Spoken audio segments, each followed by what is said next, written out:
भारत के खिलाफ जंग छेड़ देंगे। बिलावल भुट्टो के बाद पाकिस्तान के रक्षा मंत्री ख्वाजा आसिफ ने इंडिया को धमकी दी। एक बात तो साफ है कि धमकी देने में ही पाकिस्तान सबसे आगे रहता है। बाकी वो क्या कर सकता है, क्या नहीं कर सकता है, वो इस वीडियो में आपको पता चलेगा। और क्यों धमकी दी, ये भी मैं आपको इस वीडियो में बताऊंगी। नमस्कार, आप देख रहे हैं न्यूज़ 18 का डिजिटल प्लेटफॉर्म। मैं हूं आपके साथ श्रुति श्रीवास्तव। पहलगाम आतंकी हमले के बाद भारत ने 1960 की सिंधु जल संधि को निलंबित कर दिया था। इस मामले को लेकर पाकिस्तान संयुक्त राष्ट्र समेत कई अंतर्राष्ट्रीय मंचों पर भारत से गुहार लगा चुका है। दरअसल भारत ने संयुक्त राष्ट्र में सिंधु जल संधि को फिर से बहाल करने पर अपना पुराना रुख दोहराया, जिसके बाद पाकिस्तान भड़का हुआ है।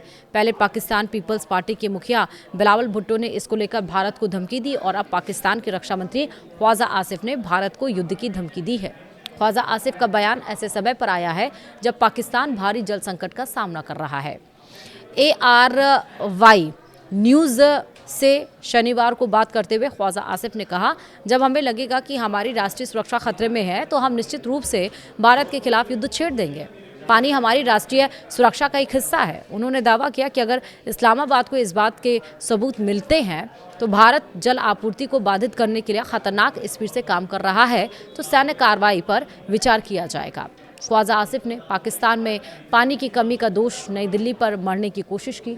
उन्होंने भारत पर पानी का हथियार के रूप में इस्तेमाल करने, चिनाब नदी के प्रवाह में हेरफेर करने और आंकड़ों को छिपाने का आरोप लगाया।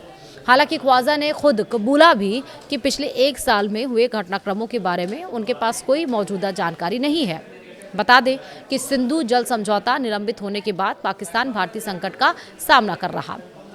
करीब एक तिहाई आबादी खासतौर पर सिंधु और बलूचिस्तान में गंभीर जल संकट में प्रभावित है। पिछले साल अप्रैल में पाकिस्तान ने पहलगाम में आतंकी हमला करवाया था, जिसमें 26 पर्यटकों की जान चली गई थी और इसके बाद भारत ने 1960 की सिंधु जल संधि को निलंबित कर दिया था। इस मामले को लेकर पाकिस्तान संयुक्त राष्ट्र समेत कई अंतर्राष्ट्रीय मंचों पर भारत से गुहार लगा चुका है, लेकिन भारत अपने रुख पर अडिग है। नई दिल्ली ने क्लियर कहा है कि यह संधि तब तक निलंबित रहेगी जब तक पाकिस्तान अपनी सीमा पार आतंकी गतिविधियों के ढांचे को खत्म करने के लिए विश्वसनीय और ठोस कदम नहीं उठा लेता। तो वहीं सिंधु जल संधि को लेकर भारत के सामने गिड़गिड़ाने वाला पाकिस्तान एक बार फिर से भड़काऊ बयानबाजी करने लगा है। संयुक्त राष्ट्र और दूसरे अंतर्राष्ट्रीय मंचों से गुहार लगाने वाले पाकिस्तान की गुहार को भारत ने खारिज करते हुए दुनिया के सामने दो टूक संदेश दिया है।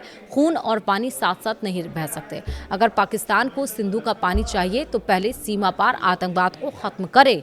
जब पाकिस्तान के सभी पैतरे फेल हो गए तब अब वो फिर से अपनी पुरानी और घिसी पिटी हरकतों पर उतर आया है।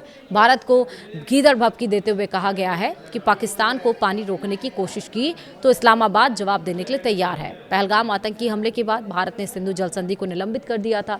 करीब 14 महीने बाद अब पाकिस्तान धमकी देने पर उतर आया है। शहबाज शरीफ की सरकार में शामिल पाकिस्तान पीपल्स पार्टी के चेयरमैन बिलावल भुट्टो ने क्या कहा वो समझिए। बिलावल भुट्टो जरदारी ने कहा कि इस्लामाबाद इसे बर्दाश्त नहीं करेगा। पाकिस्तान की नेशनल असेंबली में बोलते हुए बिलावल भुट्टो ने भारत पर पाकिस्तान का पानी रोकने का आरोप लगाया। उन्होंने कहा कि हम नदियों के पानी से अपने जायज हिस्से से कोई समझौता नहीं करेंगे। पाकिस्तान अपने पानी के हिस्से और अधिकारों के लिए लड़ेगा।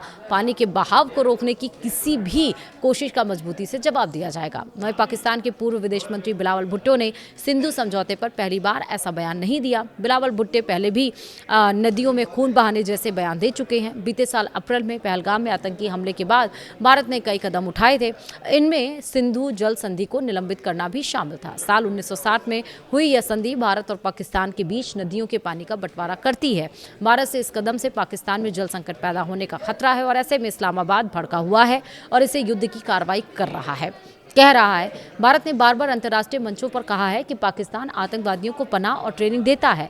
जब तक वो आतंकियों का खात्मा नहीं करेगा तब तक सिंधु जल संधि को बहाल नहीं किया जाएगा। वहीं संयुक्त राष्ट्र में कल यानी कि 18 जून को ही भारत के स्थायी मिशन की फर्स्ट सेक्रेटरी अनुपमा सिंह ने UNSC के 62वें सत्र में बोलते हुए साफ कहा था कि सिंधु जल संधि यानी कि IWT पर दिल्ली अपने रुख से पीछे नहीं हटेगा। उन्होंने ये भी कहा कि साल 1960 में हुए समझौते को हमेशा के लिए मिला अधिकार नहीं माना जा सकता है, जो जवाबदेही आज की हकीकत से पूरी तरह से दूर है। पाकिस्तान ने यूरोप में बैठकर भी सिंधु जल संधि का रोना रोया। बेल्जियम की राजधानी ब्रुसेल्स में पाकिस्तान हाई कमीशन और यूरोपीय think tank centre for European policy studies ने सिंधु जल संधि के मुद्दे पर ट्रांस बाउंड्री वाटर रिसोर्सेज ए वेपनाइज्ड ग्लोबल कॉमन नाम की एक कॉन्फ्रेंस कराई थी, जिसमें पाकिस्तान के डिप्टी पीएम और विदेश मंत्री इशाक डार ने सिंधु, चिनाब और रावी नदी पर चल रही भारत की परियोजनाओं पर कहा कि कैसे इनके सहारे पाकिस्तान प्यासा मर सकता है। डार ने कहा कि सिंधु जल संधि को निलंबित करने के बाद भारत साबलकोट, किरथाई और क्वार जैसी नई परियोजनाओं पर काम कर रहा है। बगलीहार और सलाल जैसी परियोजनाओं के विस्तार पर काम करते हुए सिंधु, चिनाब और रावी नदियों की धारा मोड़ रहा है, जिससे जल संसाधनों पर भारत का वर्चस्व हो जाएगा। तो मतलब हर जगह पर कोई ऐसी जगह नहीं छूट रही, कोई ऐसा मंच नहीं छूट रहा है जहां पर जाकर पाकिस्तान रोना रोए ना। लेकिन एक बात साफ है, आतंकवाद को नहीं खत्म करेगा, लेकिन अब जो एक्शन लिया है उस एक्शन को गलत बताने की हर तरफ कोशिश करा, लेकिन उसको मिल क्या रहा है? हर तरफ से निराश।